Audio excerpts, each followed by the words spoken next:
Hallelujah, hallelujah. ખ્રિસ્ત ઈસુમાં આપ સર્વને હું રમેશ તારું પ્રેમી સલામ પાઠવીએ છીએ. વિશેષ પિતા પરમેશ્વરે આપણના જીવનની અંદર એક સમય આપ્યો કે આજે ફરીથી આપણે તેમના પવિત્ર વચનો વાંચવાના છીએ. આ સમયને માટે પરમપિતા પરમેશ્વરનો પુષ્કળ આભાર દર્શાવવા માંગીએ છીએ. વિશેષ અમારી ચેનલ લાઈક કરો, સબસ્ક્રાઈબ કરો અને પોતાના ગ્રુપ કે મિત્ર વર્તુળની અંદર શેર પણ જરૂરથી કરો. જો તમારી કોઈ સલાહ સૂચન કે સાક્ષીના વિડીયો તમે પ્રસારિત કરવા માંગતા હો તો પ્લીઝ અમારી ચેનલ પર તમે મોકલી આપો, અમે એને પ્રસારિત કરીશું.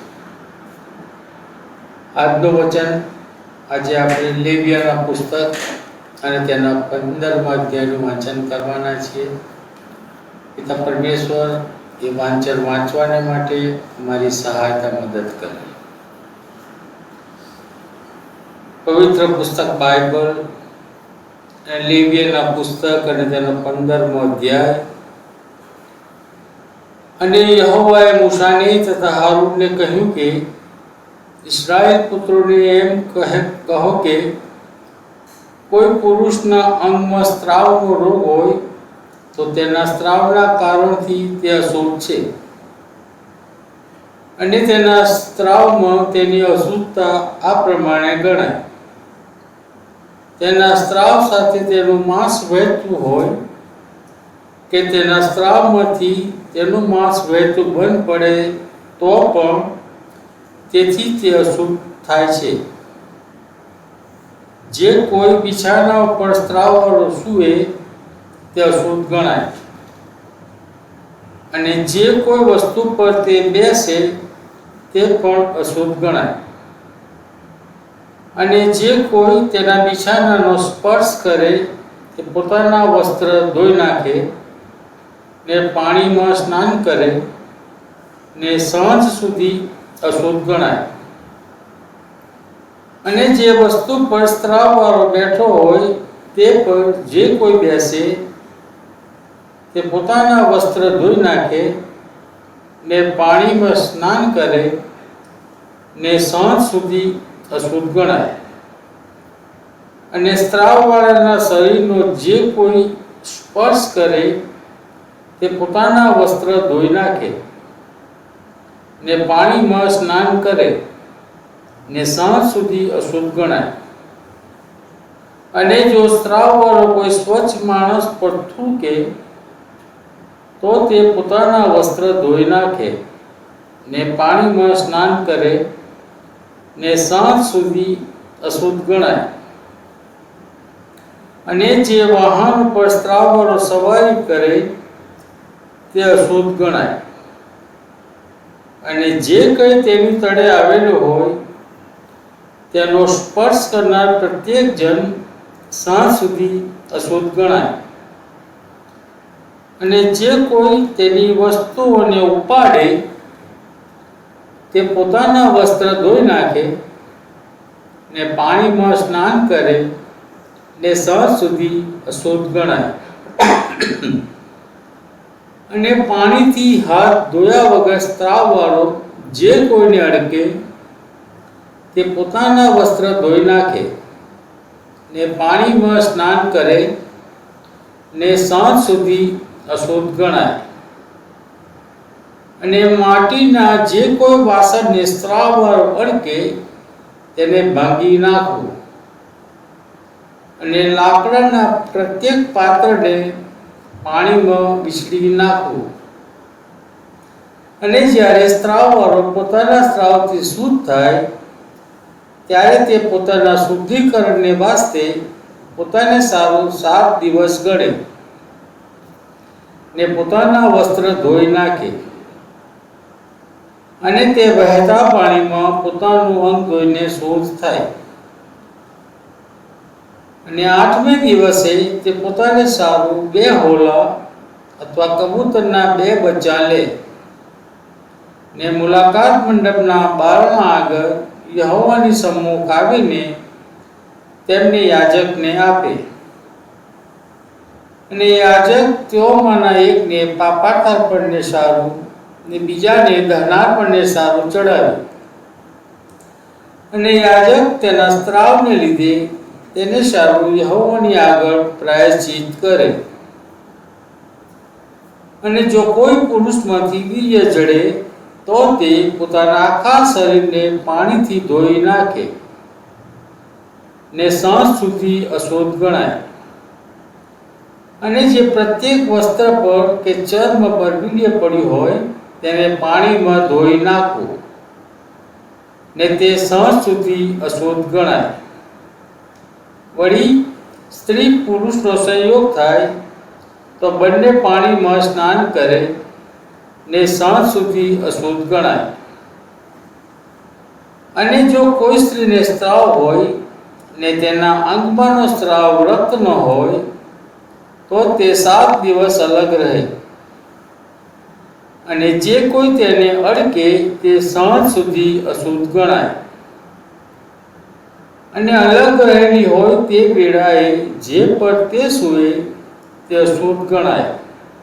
વળી જે પર તે બેસે તે પણ અશુદ્ધ ગણાય. અને જે કોઈ તેના બિછાણાને અડકે તે પોતાના વસ્ત્ર ધોઈ નાખે ને પાણીમાં સ્નાન કરે ને સાંજ સુધી અશુદ્ધ ગણાય. અને જે કોઈ વસ્તુ ઉપર તે બેઠી હોય તેને જે કોઈ અડકે તે પોતાના વસ્ત્ર ધોઈ નાખે ને પાણીમાં સ્નાન કરે ને સાંજ સુધી અશુદ્ધ ગણાય. અને જો તે ચીજ તેના બિછાના પર અથવા જે પર તે બેઠેલી હોય એવી કોઈ વસ્તુ પર હોય તો જ્યારથી તે તેને અડકે ત્યારથી સાંજ સુધી તે અશુદ્ધ ગણાય. અને જો કોઈ પુરુષ તેની સાથે સૂવે ને તેની અશુદ્ધતા તેને લાગે તો તે 7 દિવસ અશુદ્ધ ગણાય. અને જે બિછાના પર તે સૂવે તે પણ અશુદ્ધ ગણાય. અને કોઈ સ્ત્રીને ઋતુનો સમય ન છતાં ઘણા દિવસથી રક્તસ્રાવ થતો હોય અથવા ઋતુના સમય ઉપરાંત તેને સ્ત્રાવ ચાલુ રહ્યો હોય તો તેના સ્ત્રાવની અશુદ્ધતાના સર્વ દિવસો પર તેના ઋતુના સમયની પેઠે તે રહે તે અશુદ્ધ છે. તેના સ્ત્રાવના સર્વ દિવસો સુધી તે પ્રત્યેક બિછાના પર તે સૂવે તેને તે પોતાના ઋતુના બિછાના જેવો ગણે. અને જે પ્રત્યેક વસ્તુ પર તે બેસે તે તેની ઋતુની અશુદ્ધતા જેવો અશુદ્ધ ગણાય. અને જે કોઈ તે વસ્તુઓનો સ્પર્શ કરે તે અશુદ્ધ ગણાય. ને તે પોતાના વસ્ત્ર ધોઈ નાખે ને પાણીમાં સ્નાન કરે ને સાંજ સુધી અશુદ્ધ ગણાય. પણ જો તે પોતાના સ્ત્રાવથી શુદ્ધ થાય તો તે પોતાને સારો 7 દિવસ ગણે ને ત્યાર પછી તે શુદ્ધ ગણાય. અને 8મે દિવસે તે પોતાને સારું 2 હોલા કે કબૂતરના 2 બચ્ચા લે ને તેઓને મુલાકાત મંડપના દ્વાર આગળ યાજક પાસે લાવે. અને યાજક તેમાંથી એકને પાપાર્પણને સારું ને બીજાને દહનાર્પણને સારું ચડાવે. અને યાજક તેના સ્ત્રાવની અશુદ્ધતાને લીધે તેને સારું યહોવાની આગળ પ્રાયશ્ચિત કરે. એમ ઇસ્રાયેલ પુત્રોને તેઓની અશુદ્ધતાથી અળગા કરો. રખેલને મારો જે મંડપ તેઓની મધ્યે છે તેને અશુદ્ધ કરીને તેઓ માર્યા જાય. સ્ત્રાવવાળાને વાસ્તે તથા જે પોતાનું વીર્ય ઝડપથી અશુદ્ધ થયો હોય જડવાથી અશુદ્ધ થયો હોય તેને માટે અને જે પોતાની ઋતુથી માંદી હોય તેને માટે તથા જે પુરુષને વીર્યપાત થતો હોય તેને માટે એટલે પુરુષને તથા સ્ત્રીને માટે તથા રજવાડાની સાથે સૂનારને માટે આ નિયમ છે. પ્રભુ વાંચેલા વચનોને સમજવાની અમારી સહાયતા મદદ કરો. આમીન. પ્રાર્થના કરીશું. હે આકાશવાસી પરમ પિતા પરમેશ્વર, રાજાના રાજાનું પ્રભુનું પ્રભુ બાપ, અમે તમને ધન્યવાદ આપીએ છીએ પ્રભુ કે તમે અમારું રક્ષણ કરો છો, સાચવો છો, સંભાળો છો પ્રભુ. તમારી પુષ્કળ આશીર્વાદ, તમારી કૃપાથી અમને ભરો છો પ્રભુ. એ સર્વ માટે બાપ અમે તમારો ધન્યવાદ કરીએ છીએ પ્રભુ. અમારા જીવનોમાં પ્રભુ તમે પુષ્કળ આશીર્વાદની કૃપા આપી છે. બાળકો આપે છે પ્રભુ, અને બાળકોની પણ પ્રભુ તમે આશીષની કૃપાથી ભર્યા છે. સારી નોકરીઓને જોબીઓ આપ્યું છે પ્રભુ. એ સર્વ માટે બાપ અમે તમારો ધન્યવાદ આપીએ છીએ. બાળકો તમારામાં વધતા જાય એવું તમે થવા દેજો. જે લોકો બીમાર છે પ્રભુ, એ સર્વને તમારી પાસે લાગે છે કે તમારું નિરોગી તંદુરસ્ત ગાયો હાથનો સ્પર્શ કરવાની સાચા પણ આપો. જે ઘરમાં મરણે પ્રવેશ કર્યો હોય એ દુઃખિત પરિવારની કૃપા તમે તમારો આત્મિક દિલાસાથી ભરો. અમારા દેશને પ્રભુ તમારા આશીષ તમારી કૃપા આપો. નેતાઓની પણ પ્રભુ તમે જ્ઞાન બુદ્ધિને પણ આપો. અમારા અમેરિકા દેશના નેતાઓ માટે પણ માંગીએ છીએ પ્રભુ કે એમને પણ તમારી જ્ઞાન બુદ્ધિના પણથી ભરો પ્રભુ, અને આશીર્વાદિત કરો દેશને, અને દેશ સારો થાય એવું તમારી પાસે ખાસ અમે પ્રાર્થનાની વિનંતી કરીએ છીએ. જે ઘરોમાં પ્રભુ ઘણી બધી મુશ્કેલીઓ છે, પ્રશ્ન છે પ્રભુ, એ સર્વ અને પ્રશ્નની ટમણાઓ તમે દૂર કરજો. ઘરની પુષ્કળ પડી રહી છે ત્યારે પ્રભુ પિતા અમે કોની પાસે જઈએ, કારણ કે અનંત જીવનનો વારસો તમારી પાસે છે, અને અમે તમારી તરફ મીઠ માંડીએ છીએ પ્રભુ કે ગરમીને તમે પ્રભુ ઓછી કરો અને લોકો પ્રભુ રાહત લે એવું તમે થવા દેજો.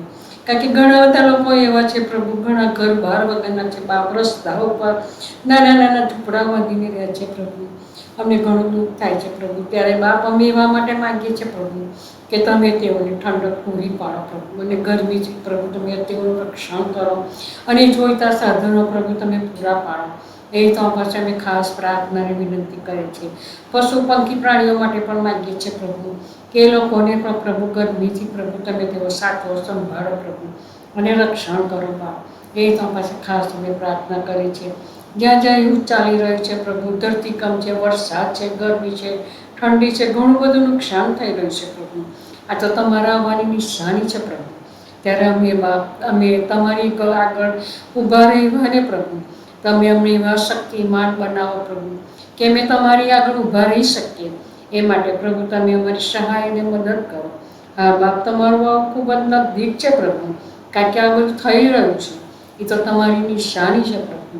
ત્યારે બાપ અમે અમારા પાપ ગુના અપરાધોથી ફરીએ પ્રભુ, અને તમારી તરફ અમે અમારી આંખો રાખીએ પ્રભુ, અને તમારી બીકમાં રહીએ એવું તમે થવા દેજો. જન્મથી તે નાના બાળકોથી તે ઉંમરવાળા સુધીને પ્રભુ પ્રત્યેકને પ્રભુ તમારા આશીષ અને તમારી કૃપાથી આપો.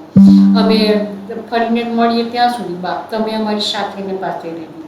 અમારા પરિવારને દરેકના પરિવારને તમારા આશીષ અને તમારી કૃપાથી ભરો. જે કંઈ માંગ્યું તમારા દીકરા ઈસુ ખ્રિસ્તના જેના નામથી માંગીએ છીએ, સાંભળો અને સ્વીકાર કરજો બાપ. આમીન. God bless you.